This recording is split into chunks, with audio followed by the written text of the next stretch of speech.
You are listening to WMPG 90.9 Gorham, Portland, Southern Maine Community Radio from USM. Live from the Orion Cygnus arm of the Milky Way galaxy, this is Scientifically Speaking, a weekly half-hour program devoted to elegant curiosities, and I am one of your hosts, Sarah Chang, and joining me as always is Bernie Rhyme, DJ Star Watcher. How are you, Bernie? Yes, hi Sarah, very good, thank you. Bernie is our professor of the astronomy lab here at USM and our local protector of the night skies. Reach out to us at WMPGScientificallySpeaking at gmail.com or on Twitter at WMPGSciSpeak, and you can head over to WMPG.org to find the last 5 weeks of archives of all of your favorite shows, including this one. Bernie, could you let our listeners know what is up in the night sky for this coming week? Yes, certainly. We have a very exciting week coming up. This will be a waxing crescent moon. It'll be first quarter in a couple days. So it'll be a perfect setup for the a really nice meteor shower called the Eta Aquarids. They're caused by Halley's Comet, and we could get up to 30 meteors per hour. And they're going to peak this Friday morning and Saturday morning. So that's one thing. And then most of the planets are still in the morning sky. You'll see Jupiter and Venus just a half a degree apart, around 4 in the morning. And then you also see Mars and Saturn. So you get the meteors, you get the planets in the morning, and just a few days ago, Jupiter and Venus were at their closest in the whole year, just a half a degree. So they're going to be drifting a little further apart. And then potentially you might even be able to see a comet. If it survived this pass around the sun, it's going to be bright and it'll be in the evening sky, right near Mercury and the Pleiades and Aldebaran and Taurus. So that's the only evening planet. So hopefully you'll be able to see that. You might need binoculars. You might even be able to see it without binoculars. So that's going to be just for the first week of May, and then Mercury's going to disappear, and the comet will get higher, but it may also get fainter. So you get a meteor shower, a comet, and then after next week, we'll talk about some more. There's a lunar eclipse coming up on May 15th, so we can talk some more about that. But you should be getting ready, maybe setting up some kinds of cameras when you want to get pictures of the lunar eclipse in about a week from now. So great week coming up. Awesome. Thank you, Bernie. Yeah, thanks. And if you couldn't take notes fast enough, you can also check out the monthly What's Up column in the Portland Press Herald. Welcome to another episode of Scientifically Speaking. We are joined today by one of the students in Bernie's class. Bernie, could you introduce him? Yes, certainly. So his name is Jabari Ashbury. He's a sports management student. And I've got to know him a little bit better after class. And he was willing to do this radio show to kind of discuss what he does. And he has an interesting background, having spent 3 years in Japan and a really good high school in Georgia. So we're going to learn more about sports management and some other things after this next half hour. So welcome, Jabari. Thank you. Thank you. Yes. Appreciate y'all for having me. Oh, good. Absolutely. Yeah. All right. So because you are in Bernie's class, I have to ask you, what is one new thing that you learned about astronomy that you didn't know before taking this class? I learned that the Greeks named the planets. Very nice. Yep. Yeah. So you understood all of what Bernie was talking about, and you're like, yes. Yeah, right. I know You got all of it. where all that is, and It just really stuck with me because, I think about stuff like that, like, who named the television, who thought of the internet, just things like that. And I was like, who named the planets? The planets, they were here before us. So someone had to give them a name. Yeah. That was interesting to me. Very cool. All right. So, Bernie had mentioned that you are currently a sports management major here at USM. Yeah. And you clearly have spent a lot of time playing sports. He makes it sound like you were professionally playing football in Japan. What was that like? How did that happen? How did you end up in Japan? I actually took, because Japan didn't have football. I went in middle school. I was going to sixth grade. They didn't have contact football in Japan. So that was kind of like a culture shock to me. I was like big football player growing up, played since I was like a toddler. And you were the football at that size, right? Yeah. And they told me that, so it kind of was like, whoa, like I kind of stopped playing. I didn't play like contact. I still played flag for like a little rec league, but I really leaned towards basketball in Japan. When I got back playing football was actually when I moved to Georgia my freshman year of high school. And I didn't play freshman year. I didn't even play sophomore year because I was scared. Not gonna lie. South Georgia football it's not for the weak. And I was scrawny, I was little, and I was a basketball player. I transitioned to a basketball player. So I continued with my basketball career. And my cousin and my mom, we were out to dinner at Ruby Tuesdays. I remember this always. And we were talking. My cousin was like Bari, that's my nickname, Bari. Bari, like, come play football. It's my senior year. He was a grade above me. He's like, it's my senior year coming up. Like, I want you to really play with me. Like, and I was like, I don't know. And my mom was always biggest supporter. So she was like, come on, Jabari, like, you're just making up excuses at this point. And I made the conscious decision to play football that year. And we ended up actually winning the state championship. Oh. Yeah, that's very rare. High school. I know a lot of people in high school that don't have a state championship behind their name. And that was like an amazing memory. I'm always remember that, like, just winning with my cousin. He's like my brother too. So like we've been together like our whole lives, basically. My mom kind of took him under her wing and stuff like that. We just wasn't with each other in Japan, but just seeing him like so happy and the whole team, and we were actually losing that game. First, we were losing, and it seemed like everybody was losing faith, and we were all strong, and we came back and we won it. And that was like the first state championship in that school's history. So that was like an amazing moment. All because of you, right? Yeah, because Just of a you. little bit. Just a little bit. I definitely contributed to that win. I don't like to brag, but it was amazing. It was an amazing moment. And my senior year, we actually won again. We went back-to-back state championship. There you go. Not a fluke. My senior year, we got the best record in school history. We went 15-0, and we actually played a national bowl game. We lost that game though. Oh, well. Yeah. That's not too bad though. It was the number 4 team in the nation, so that's not bad. Not bad. You should be proud of that. Coach was a billionaire. They flew in a private jet. Like, yeah. Like, you got it. Y'all got it. So I'm curious. So I got this. Let me just make sure I get this right. So you were playing basketball and then you transitioned into football at this stage, right? As far as kind of training wise, skill wise, do you feel like they're pretty interchangeable between the two sports? Do you have to kind of work out the same muscle groups? Oh, no, not at all. Not work out the same muscle. But me playing basketball helped me because I play wide receiver. That's the ones that catch the ball and score touchdowns. Me playing basketball really gave me a twitch, fast movement. So coming off the line against defensive backs, it really helped me because they didn't know what direction I was going. I would shake them. And it just like, that's what my cousin said. He was like, you're going to be way better than me because like you have that basketball side in you. So my like routes and stuff were really clean and it just helped me in the long run. But no, the muscle wise, no. Basketball is endurance, internal strength. Really, you need internal strength for everything, but basketball, you really got to have endurance. Football, you got to be an animal. Animal, that's good. Because I seen the difference. Because down south, we really work out different. Like, especially my school. My school had the 3rd biggest weight room in the nation.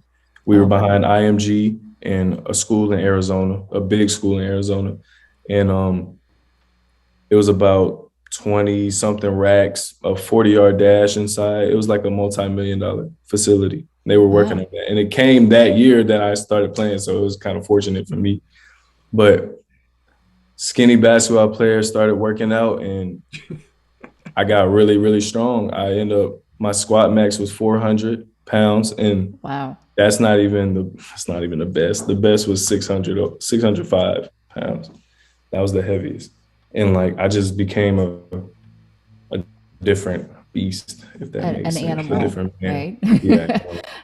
So So, just earlier when you were talking about kind of your Twitch movement, what does that mean? so speed. Okay. You say no, quickness is not speed. Quickness is my quickness. So being a basketball player, it's really about who gets to the spot first. Because when you the defender, if you can make a defender's hips shift, then you have him. Like he can't like catch up to you. You can blow past him. You can do anything you want in that moment. And I had that quickness from basketball. I was always quick my whole life, but like basketball really made me like you can't really tell what direction I'm going in. And being a DB is actually one of the hardest positions in football because you're going against the best skilled players, besides the quarterback, the best skilled player on the field, and they have to stay in front of you. They have to have good hip movement. They have to be fast because most wide receivers are fast. And me having that twitch movement, that quickness, Yeah. they couldn't really tell. They couldn't comprehend where I was going. Yeah. So that really helped me in the long run. As far as like strategy goes, and this is the last thing I'll ask about the sports part of it, but as far as like strategy goes, like you talked a lot about how important it was for you to not be able to be read by the opposing team, or to kind of like be able to have them guess where you're going next, I guess. Yes. What like is a strategy kind of similar between the two, that from your point of view? From basketball and football? In football, yeah. Yes, in a way, because you're still going basketball, you're going downhill, you're trying to get to the basket unless you want to shoot the ball. Football, you're still going somewhere, but like there's routes though. It's a playbook and different routes. You still gotta do the route. No matter how you get to the route, you still have to do it. And like me being quick, you can spice it up a little bit. You know what I mean? Yeah. you can do a little extra, but still get to that route in a good time, before the quarterback gets sacked or stuff like that. And you're still going somewhere. Like basketball, trying to get to the basket, football, trying to get to your route, and you have somebody in front of you. So it's really similar.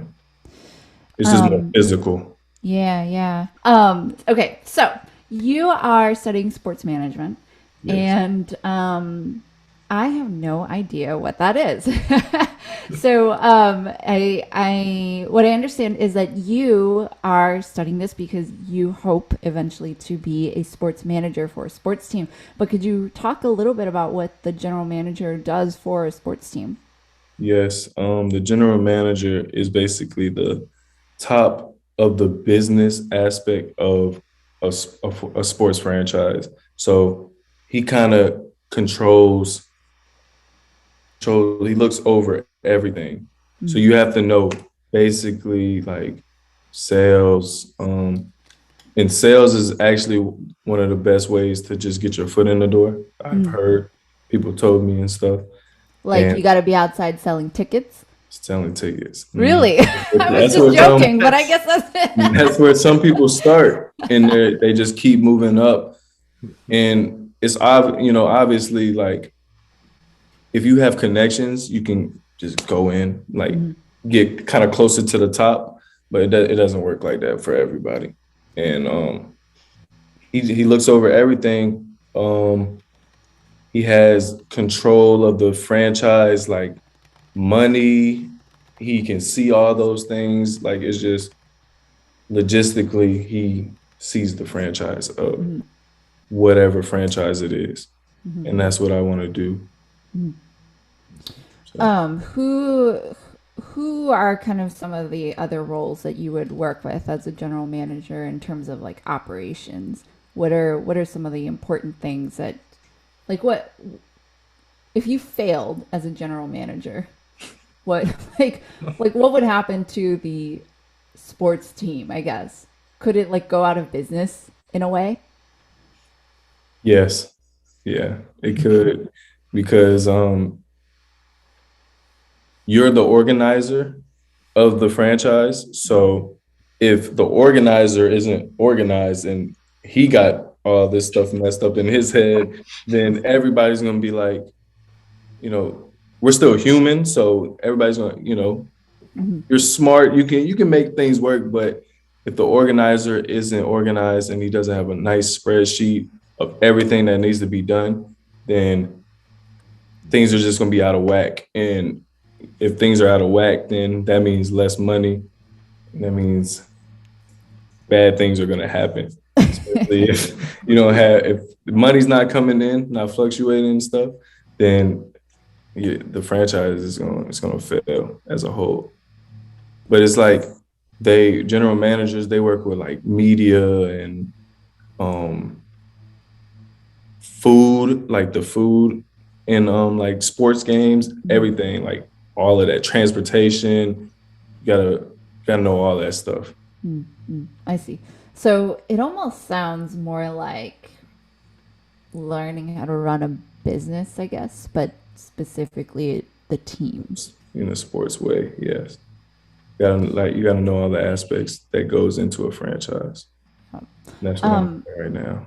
Yeah. And how many years are you now into this studying? I'm actually in 1 year, but Okay. since I have the sports background, it kind of like helps me out, because I have an understanding of everything since I played sports my whole life. So I know more than others. That gives me an advantage. That's great. I don't want to just say it like that, but like it does help if you did play sports growing up. Yeah. Yeah. Yeah. Do you, are there folks in your class that are not athletes who are interested in sports management? Yes. There are. Or was an athlete a long time ago. Like as a Like toddler? an older man. Like, yeah, Oh. we have a pretty old guy in our class, wise guy. And this is my first year into it, so we're still fresh to it. Yeah. Yeah. So like, he's older, so maybe he plays sports his whole life. You never know with people. You don't know people's background, so maybe he has his connections already. Yep. Yeah. Maybe like, and he's just getting his degree for it, and when he gets his degree, that's all he really needed. Yeah. You never know. So, as a manager, I have a very, very rudimentary, almost non-existent understanding of sports teams and all that. But let's say you were managing. I can't even think of a football team. The Atlanta Falcons. Okay. That's the only football team I know because that's where I'm from as well, actually. Oh, you're from okay. I'm from Atlanta. So let's say you're managing the Atlanta Falcons and you guys play for like the Super Bowl, right? That's like the big game. That's the biggest game. So it's like a grid, right? You're kind of competing with other. Let's say you play. I don't know how many you have to play to kind of move on to the next round. I assume you don't just like lose against one team and then you're out. But let's say you've lost all of the first games. Like, what does that mean for you as a general manager? Like in a regular season? Yeah. She said, because playoffs, it is playoffs when you lose, like you're out. Like that's like getting closer to the Super Bowl. If you lose in the playoffs, you're done. Like you're out. It's no What's second. that? So, yeah. So what does It's that not mean like for basketball. your- Basketball is best out of 7. Okay. And if you win 4 in a row, then like they're out. And the Okay. other team then win. Yeah, it's not like basketball. Football, you lose, you're out. 1 game, you're done. So what does that mean for you? Like, do you get fired? Not necessarily, because as a whole, it's still as a whole, like being a general manager, you're the business aspect of everything. And those So are more, you're that's more still like trying to like convince General Mills that they still need to sponsor you guys on their oh yeah, cereal. yeah. Like, but that's more the recruiter and the head coach. But like as a general Okay. manager, I would definitely have conversations with them. And So you'd be know, firing the recruiters or the coach. yeah, that's what a Okay. general manager, like, we'll probably have a big meeting, and I'll probably stand up, have my little board or video, hit these key points where we're not doing this, why is this reason? And then we'll find the source, and yeah, make a executive decision to So you kick do somebody, like root cause analysis as far as why your team sucks. give them the boot. Like, you got to break down everything, and you also have to look at the data. Like, data's really, really Yeah. important. Tell me more about that. What My specific data are you my looking mom at? actually owns her own company with Amazon. She's a DSP owner. Okay. So like we have our own vans and like our own drivers. We have over 100 drivers. Oh. Yeah. So seeing her and shadowing her, because that's gonna be my company one day. So like I have to learn what she does as Yeah, yeah, well as do school at the same time. And she looks at data like all the time. That's basically, she doesn't even go to work anymore. That's the goal. You don't want to go to work, and you making passive income. And she looks at the data. If something's wrong and somebody says there's something wrong, all she has to do is look at the numbers. And when she looks at the numbers, she sees what's wrong, and then she figures out who's the problem. And that's how she gets rid of problems. Because So there's then, a lot of problems. so what are some examples in like say the courses that you're learning, or maybe that you just know from experience, as far as like managing a team that you would identify as being a problem that you could see through data or stats or any of that information that comes to you? Definitely it's everybody. Like, as a franchise, you're a team, and all components really key into how the team. Would you look at like player stats and things like that, or is that too granular? Yes, but that would be like the last thing. You probably Uh, start from the top and go down, what would the top then or be? would it be the opposite? I Because the don't know. players are the actual ones playing. So like, Yeah. it's Yeah, tough. you got to figure out that I ain't learned strategy. that. I ain't learned that yet. Next class. Yeah, I ain't Next learned week. that one yet. It's not quite there yet. So through this work, have you been able to meet any great athletes or Yes, GMs? absolutely. Me just being an athlete, like in high school, I had offers, and I had interest. Atlanta And Falcons? no. No. High school, college. My dream school was actually Clemson, Okay. and I was waiting for Clemson to offer me, but I ended up getting hurt. I tore my ACL. Oh. Yeah, and I came back that same season. My senior year. My senior year was horrible, horrible. Like one of the worst senior years I think anybody could have. Came back that same season. I tore my ACL and meniscus the second time again.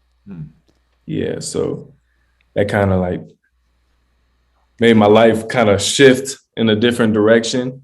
You know, you feel like invincible. Like I was really strong. I was a really strong guy, and then that kind of brings you back down. Like it really humbled me, and I feel like I'm really a down to earth person now because of that. Because people look at you different. Like my teammates were there, but you know, at one point when I got hurt the second time, that's when they're like, "Oh gosh," like they started looking at you different. You know what I mean? And I actually cried. I don't even cry for real. I cried for probably like 2 to 3 days straight. Yeah. It was bad. It was really bad. And I actually end up getting 4 knee surgeries on my left knee. Whoa. Yeah. The second surgery, the doctor messed up. He put my ACL in wrong. So it's been a lot of chain of events. It's bad. Like my sports career kind of ended really early. Like really early. I can still play. You know, I healed a little bit, but you definitely tell the difference. Yeah. Stuff. So like really humbled me and just changed my perception of life. Yeah. I look at things different. I do things different. I work out different. I'm not going to the gym putting on a lot of plates now. Just trying to squat 300, going right in. I got to more warm balanced. up. Yeah. Got to warm up. I got to do balance. You got to stretch. You got to do like different workouts. Yeah. I got to work out really different now. Yeah. So it kind of opened my eyes. So on that note, as we end today's show, what is one thing that you think is most important for listeners who are listening to this to maybe understand about just sports in general? Sports in general, always be humble, always know where you came from, put in extra work, because after I tore my ACL, I never worked that hard in my life before. And I was in that South Georgia heat. I was out there every day. And be patient. I actually have a tattoo right here. And it says patience in Japanese. And I actually got it tatted on me to remind me to be patient in life, because everything bad that happened in my life is because of a lack of patience. And just put in extra work behind when the lights are off, and then everything will come in play. And that's with anything. And life isn't easy. You have to work. You got to work for everything. Good things don't come easy. You got to actually work for them. Yeah. And there is your dose of philosophical advice. No, that was beautiful. Thank you. Yeah. Well, I think it helps because what your mom does and having been to other countries and the whole thing. I mean, you know, most kids, if they grew up in Philly, they never really will overcome Philly that much, and you have. You've overcame just Philadelphia. That's what my mom did. She got out of there. Yeah. She went to the military. Yeah. She left at 19. She was a basketball player too. She was pretty good. But she told me, she said she had to get out of Philly. She had to go see the world. Yeah, sometimes you just gotta leave your hometown. Or I don't know if that was her hometown, but well, Jabari, thank you so much for joining us. You have been listening to Scientifically Speaking here on WMPG with myself, Bernie, and Jabari. Stay tuned for Something for the Weekend with Anella from 1:30 to 3:30. And from your favorite nerds, just a reminder to vaccinate, to